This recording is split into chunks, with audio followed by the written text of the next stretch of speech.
apakah merusak tauhid kita atau merusak agama kita?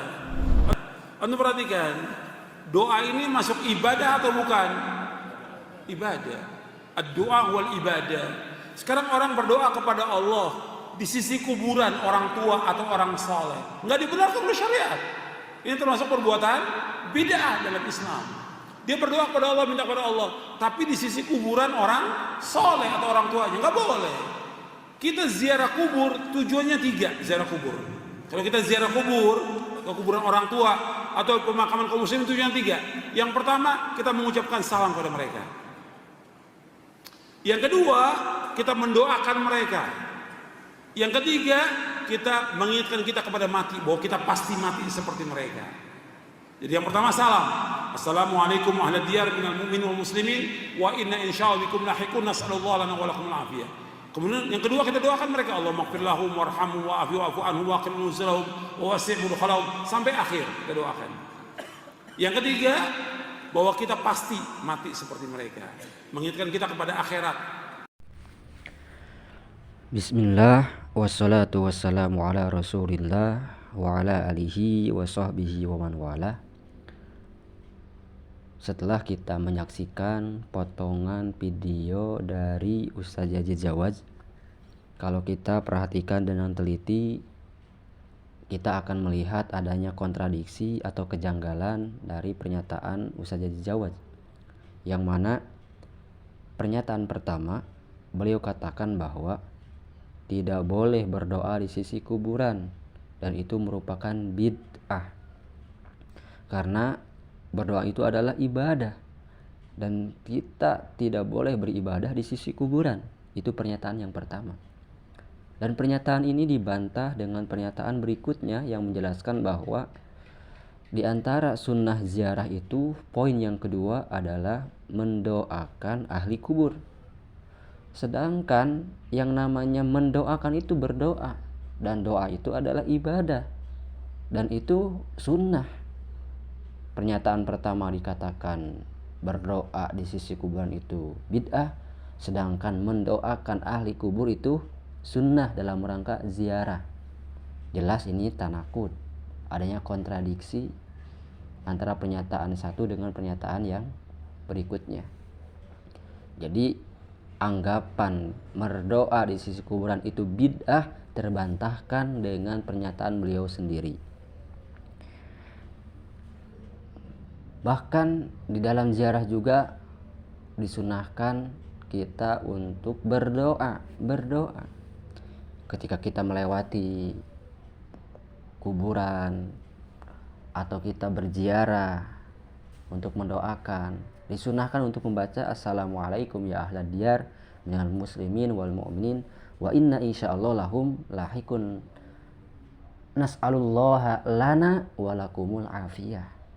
Nas'alullaha lana walakumul afiyah. Di situ ada doa untuk kita, bukan hanya untuk mayit.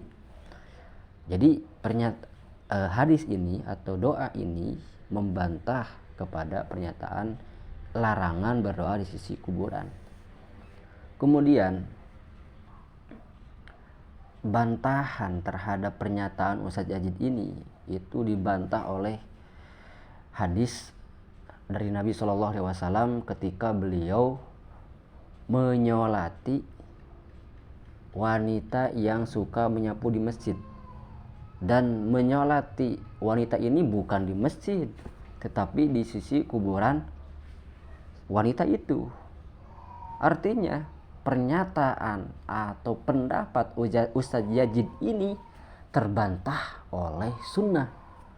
Artinya pernyataan Ustaz Yazid itu menyelisihi sunnah.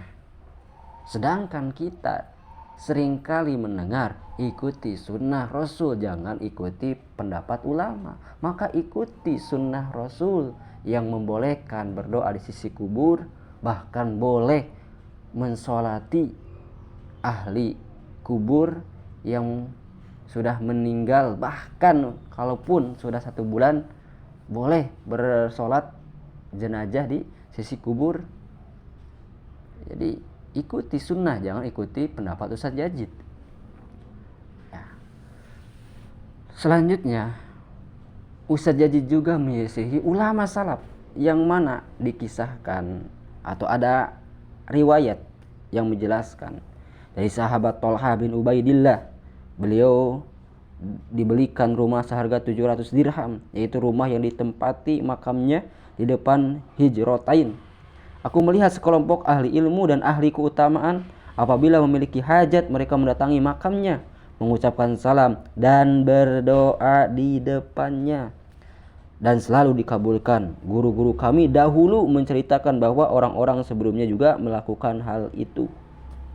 Ini riwayat dari Al-Imam Al-Hafiz Ibnu Abi Asim, seorang ulama salaf yang meriwayatkan dalam kitabnya Al-Ahdu wal Masani.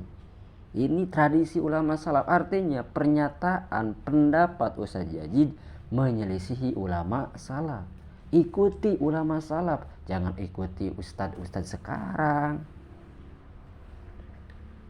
Seringkali orang-orang itu menyelisih, ikuti Al-Quran dan hadis, ikuti pendapat ulama salaf, jangan ikuti para ulama. Mereka sendiri menyelisihi ulama salaf. Bahkan di dalam hadis Al-Imam Ad-Darimi ada riwayat dari Sayyidah Aisyah yang menceritakan bahwa suatu ketika penduduk Madinah mengalami musim paceklik yang sangat parah. Lalu mereka mengadu kepada Aisyah. Lalu Aisyah berkata, kalian lihat makam Nabi, buatlah lubang dari makam itu ke langit sehingga antara makam dan langit tidak ada atap yang menghalanginya. Mereka melakukannya. Setelah itu hujan pun turun dengan lebat sekali sehingga rerumputan tumbuh dengan subur dan unta-unta menjadi sangat gemuk sehingga tahun itu disebut dengan tahun yang subur.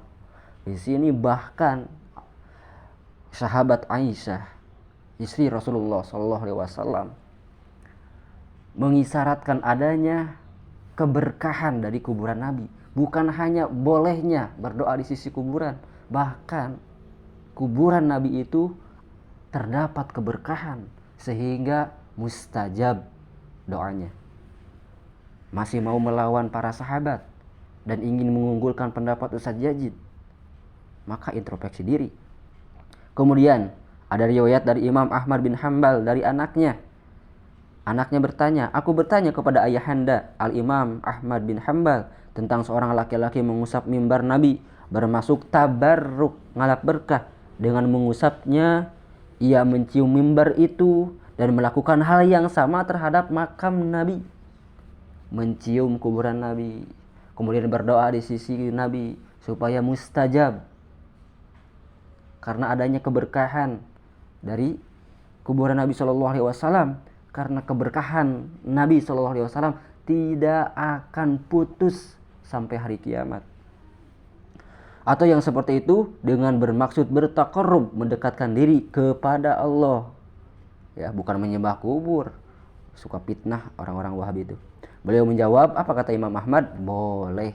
Artinya pendapat Ustadz Jadid selain menyelisihi hadis, menyelisihi para sahabat, dan menyelisihi para ulama ahli mazhab Imam Ahmad yang akidahnya diklaim akidah ulama salaf.